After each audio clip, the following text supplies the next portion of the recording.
Assalamualaikum warahmatullahi wabarakatuh. Yang saya hormati rekan-rekan mahasiswa, ketemu kembali dengan saya untuk mata kuliah metodologi riset. Kali ini pertemuan ke-9, tetapi met- em, video ini saya buat untuk pertemuan 8 dan 9 untuk kelas RPL. Kali ini kita masuk ke pengumpulan data. Jika kemarin Anda telah melakukan identifikasi masalah atau mencari tema di mana yang terjadi di sekitar Anda ataupun di sekitar lingkungan kantor Anda yang akan kita angkat menjadi tema penelitian, maka kali ini kita sudah mencapai ke next step, yaitu untuk perumusan masalah latar belakang harus kita sesuaikan dengan kondisi di kantor. Jadi kita harus melakukan pengumpulan data. Apa itu pengumpulan data? Pengumpulan data adalah pada saat kita melakukan sesuatu untuk data yang kita butuhkan di penelitian.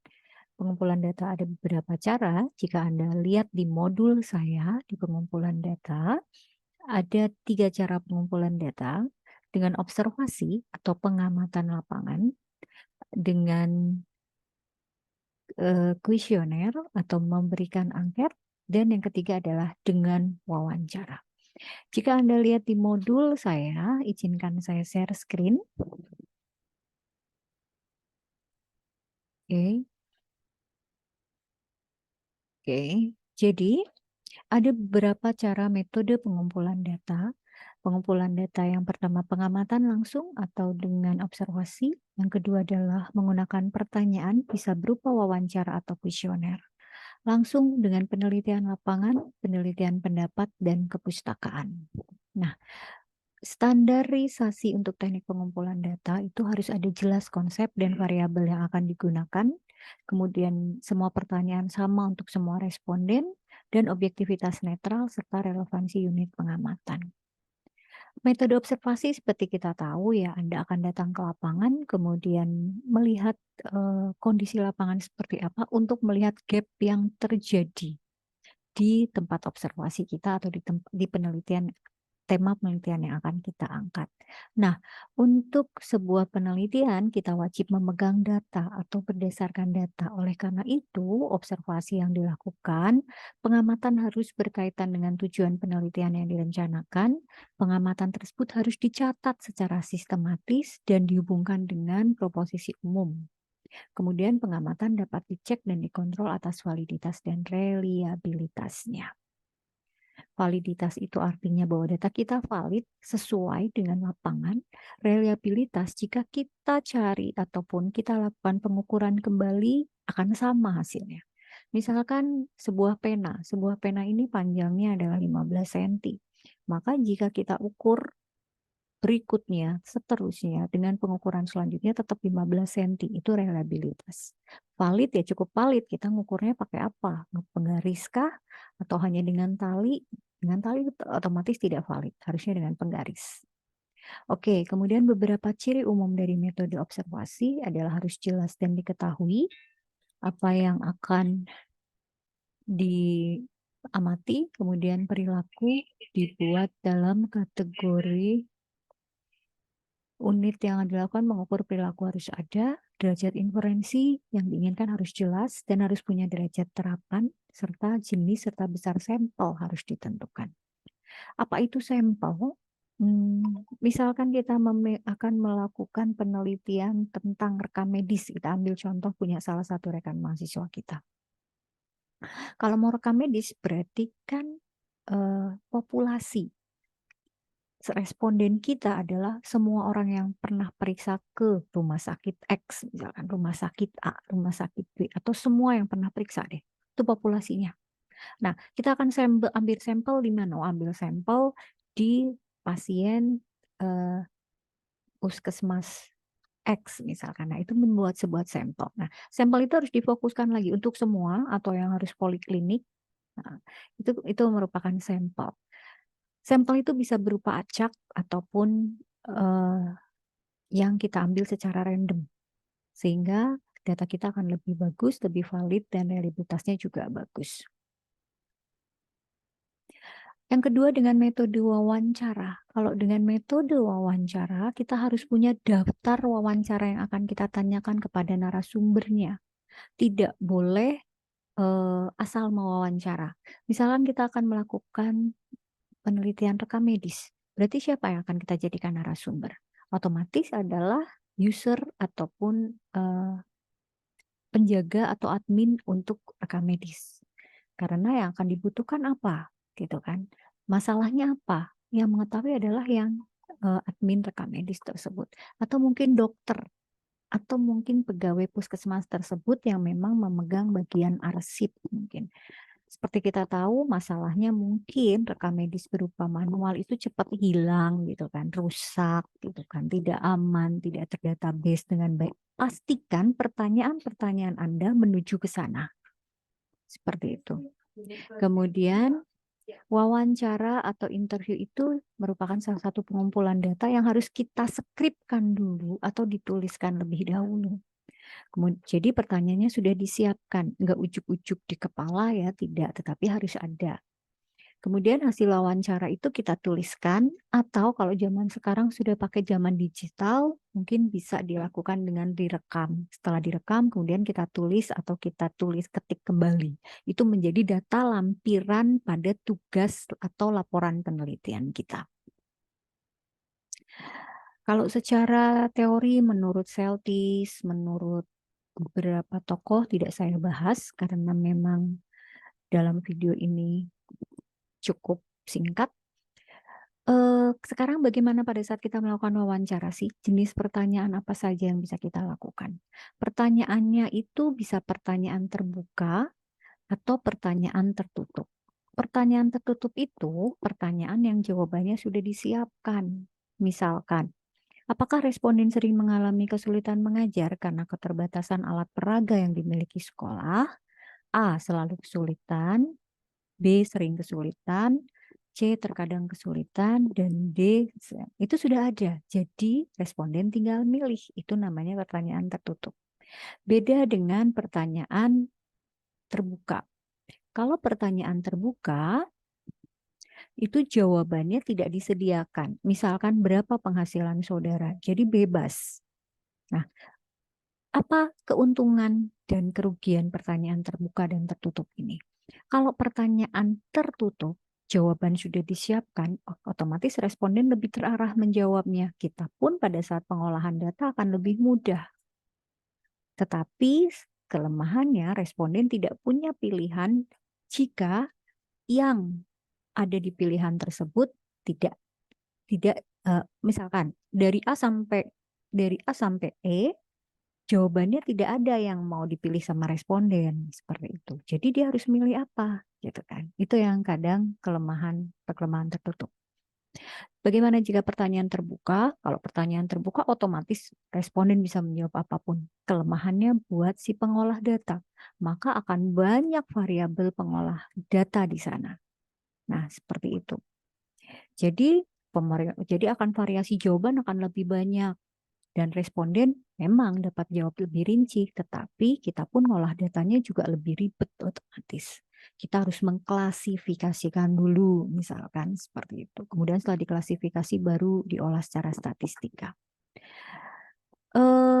Ada pertanyaan yang setengah terbuka. Setengah terbuka itu sudah ada disiapkan jawabannya, tetapi tetap kita beri kolom jika jawaban itu tidak ada di pilihan kita. Misalkan buku penunjang untuk pengajar 1 dari sekolah, sumbangan wali murid, usaha sendiri, 4 meminjam teman, nah 5 itu lainnya. Agar responden bisa menuliskan jawaban jika jawaban tersebut tidak ada di pilihan 1 sampai 4. Itu namanya pertanyaan setengah terbuka. Nah, isi pertanyaan yang pasti harus jelas, sederhana, hindari kata-kata yang rumit, mudah dimengerti oleh responden. Kemudian urutan pertanyaan, bertanya pada yang sensitif sebaiknya diletakkan pada bagian akhir. Dahulukan pertanyaan yang mudah, dahulukan pertanyaan yang berfungsi menghubungkan pertanyaan berikutnya. Misalkan seperti ini. Berapa umur Anda? Nah, umur Anda misalkan kasih pilihan balita, tenaga teenager, atau lansia. Kemudian pertanyaan berikutnya, jika ada teenager, apakah Anda bekerja? Nah, seperti itu. Itu berhubungan pertanyaan yang sebelumnya. Pisahkan pertanyaan pokok dari pertanyaan yang berfungsi menguji kebenaran dengan pernyataan pokok. Misalkan Anda sudah tahu bahwa rekam medis di puskesmas itu masih manual. Tapi Anda bisa menanyakan kembali, apakah bagaimana rekam medis di perusahaan Anda, misalkan seperti itu. Itu kan menanyakan kembali, apakah benar nih, apakah confirm, apakah manual nih, atau sudah ada sistem, seperti itu. Yang terakhir adalah dengan metode kuesioner. Saya yakin semua sudah pernah menjawab metode kuesioner ini. Sekarang kitalah yang buat kuesioner, seperti itu.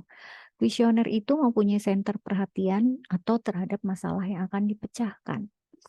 Nah, maka secara umum isi kuesioner itu tentang fakta, tentang pendapat, atau tentang persepsi diri. Kalau penelitian lapangan jelas kita ke lapangan, ya. Oke, kalau ini teknik kuesioner, nanti Anda bisa baca teknik kuesioner. Nah, yang akan saya jelaskan di sini adalah jika kita sudah ngumpulin data nih, sudah ngumpulin data, sudah dapat data pertanyaan, sudah dapat data jawaban, gitu. Bagaimana kita mengolah pertanyaan tersebut menjadi data yang cukup berkontribusi untuk penelitian kita. Nah, sepertinya ada di sini. Oke, ini probability sampling, mungkin nanti kalian bisa baca sendiri ya. Ini berapa jumlah sampel yang harus kita tentukan. Ini sebenarnya sudah saya kasihin. Jadi tinggal dipelajari saja. Nah, oke. Nah, jadi pada pengumpulan data kali ini bahwa para rekan mahasiswa silakan turun ke lapangan, silakan melakukan pengumpulan data, baik dengan wawancara, observasi, ataupun kuesioner. Saya bebaskan untuk melakukan pengumpulan data tersebut, kemudian kalian dokumentasikan, baik foto, video, atau berupa tulisan. Usahakan pertanyaan tersebut memang untuk mengarah kepada tema penelitian yang Anda angkat. Kalau tidak salah, pertemuan kemarin Anda telah menuliskan tema apa yang akan Anda angkat di penelitian ini. Berawal biasanya saya minta cari masalah di sekitar kantor, cari masalah di lingkungan kampus, atau cari masalah di lingkungan tempat tinggal Anda. Jadi silakan mengumpulkan data untuk minggu ini, sehingga pada saat minggu depan saya akan melakukan pengolahan data dengan data yang Anda ambil. Kalau menurut saya, lakukan tiga-tiganya, baik observasi, kuesioner, ataupun wawancara. Sehingga minggu depan kita akan mengolah data tersebut menjadi data yang cukup bisa kita jadikan acuan untuk penelitian kita. Kita mau ngapain dari gap tersebut, akan kita apakan data tersebut, apakah hanya cukup menggunakan statistika saja. Nah, seperti itu. Untuk ini pertemuan ke-8, pertemuan ke-9 akan saya ambil dari materi praktek statistik. Mungkin bisa saya langsung lanjut dengan pertemuan ke-9 untuk video ini. Kebetulan. Oke.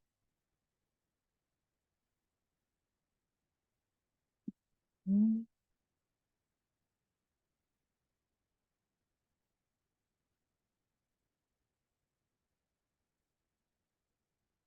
Saya akan ambil dari kelas A.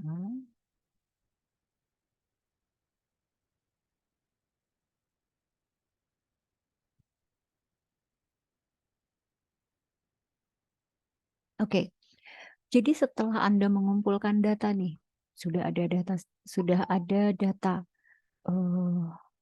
dari kuesioner ataupun dari wawancara ataupun dari observasi, maka kita perlu melihat data-data kita itu kalau di statistik termasuk di mana sih, gitu kan. Karena ada beberapa macam skala pengukuran. Yang pertama, skala pengukuran itu digunakan sebagai acuan untuk menentukan panjang pendeknya interval alat ukur. Bisa juga untuk memilah sesuai proses evaluasi. Yang pertama kita punya skala Likert. Skala Likert itu adalah yang biasa sering kita gunakan. Kemudian ada skala Goodman, semantik diferensial, dan rating scale.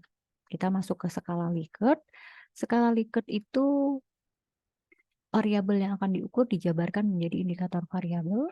Kemudian dari positif sampai negatif, instrumen penelitian menggunakan skala Likert dapat dibuat juga menggunakan checklist.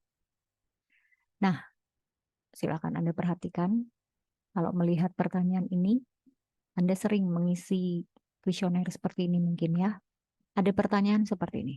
Prosedur kerja baru akan diterapkan di perusahaan Anda. Jawabannya ada sangat setuju, setuju, RG ragu, TS tidak setuju, dan STS sangat tidak setuju. Ini namanya skala Likert. Karena skala ini nantinya akan disekorkan. Sangat setuju itu menjadi skor paling tinggi. Skor 5, setuju itu skor 4, dan seterusnya hingga sangat tidak setuju itu nilainya 1. Ini namanya skala Likert.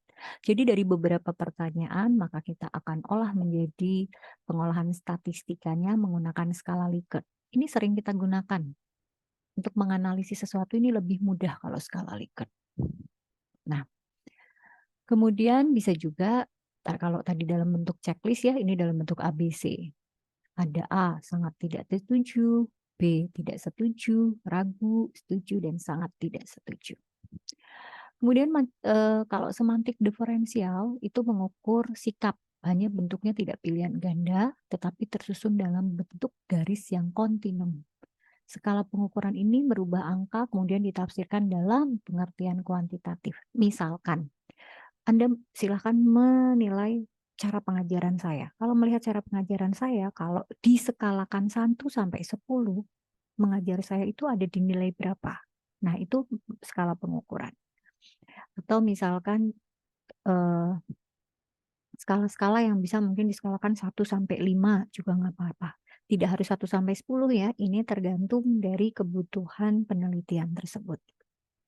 Kemudian skala Goodman ini hanya punya jawaban 2, ya, tidak, setuju, tidak setuju. Itu skala Goodman. Kemudian terakhir kita mengenal beberapa skala di dalam statistik. Ada 5 macam skala. Yang pertama adalah skala nominal. Skala nominal itu adalah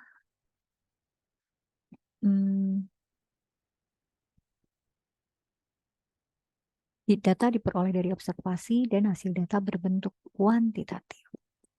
Skala ordinal, data diperoleh dari observasi, angket berskala dari suatu label, hasil data berbentuk kualitatif. Skala kardinal, data berasal dari bilangan membilang, hasil datanya kuantitatif, bilangan diskrit, dan bilangan kardinal. Data berhasil dari hasil mengukur suatu variabel, itu skala interval. Hasilnya bentuknya bilangan kontinu. Dan yang terakhir adalah skala rasio, data berhasil dari hasil mengukur suatu variabel, hasil data berbentuk bilangan kontinu. Hampir sama dengan data interval. Nah, kiranya itu pengenalan statistika untuk pertemuan hari ini. Dan kita bisa melihat ada 2 statistika untuk jenis statistikanya, jenis eksperimen dan jenis survei. Tapi biasanya kita menggunakan dua-duanya. Kalau kita cuman eksperimen doang, tanpa survei juga nggak valid biasanya. Jadi kita melakukan dua-duanya, jenis survei dan jenis eksperimen. Nah, alat statistika itu toolsnya apa aja ya? Ada 3. Yang pertama SPSS, Data Mining, dan MS Excel. Untuk minggu ini kita sebenarnya akan praktek dengan Excel, tetapi Anda silahkan mengumpulkan data dulu di tempat penelitian Anda. Setelah itu minggu depan kita akan praktek dengan Excel ya. Sekalian di pertemuan ke-10 Nanti saya juga akan sharing bagaimana sistematika penulisan proposal tugas akhir. Oke, kiranya itu yang bisa saya sampaikan untuk pertemuan 8 dan 9. Jadi pertemuan saya kali ini dalam bentuk video untuk mengarahkan Anda bagaimana Anda mengumpulkan data untuk tema penelitian Anda. Silakan lakukan dengan 3 cara. Yang pertama adalah wawancara, yang kedua adalah kuesioner, yang keempat adalah menggunakan observasi. Oh ya, kuesioner boleh kalian buat dengan menggunakan Google Form. Jika ada yang tidak bisa membuat kuesioner dengan Google Form, nanti saya akan carikan video YouTube pembuatan Google Form menggunakan alat bantu dari Gmail. Karena tiap Gmail kita sudah punya tuh buat untuk Google Form, gampang banget. Nanti akan saya carikan YouTube-nya. Dan kemudian hasil tersebut, kalau wawancara udah jelas, hasilnya adalah form wawancara, daftar pertanyaan, dan jawabannya. Observasi juga sudah jelas, hasilnya adalah Anda menuliskan hasil observasi tentang tema penelitian Anda. Nah, kalau Google Form, setelah Google Form-nya dibuat, Anda harus share ke beberapa rekan Anda yang dijadikan responden. Minimal mungkin di sini 30 responden. Ya, jadi minggu depan saya minta sudah ada data-data tersebut untuk pertemuan ke-10 agar kita bisa membahas dengan statistika apa nih pengolahan data kita nih. Atau mau pakai data ini mau diapain nih untuk menjadi sumber penelitian kita untuk menuliskan latar belakang, rumusan masalah, kemudian tujuan penelitian hingga metode apa yang akan kita lakukan untuk penelitian kita? Metode kualitatifkah atau metode kuantitatif? Oke, kiranya video saya cukup sekian. Silakan lakukan pengumpulan data dari sekarang. Waktunya masih 1 minggu ke depan, jadi sangat-sangat sangat amat lama ya. Mungkin bisa dilakukan di sela-sela Anda bekerja. Selamat belajar dan tetap semangat. Assalamualaikum warahmatullahi wabarakatuh.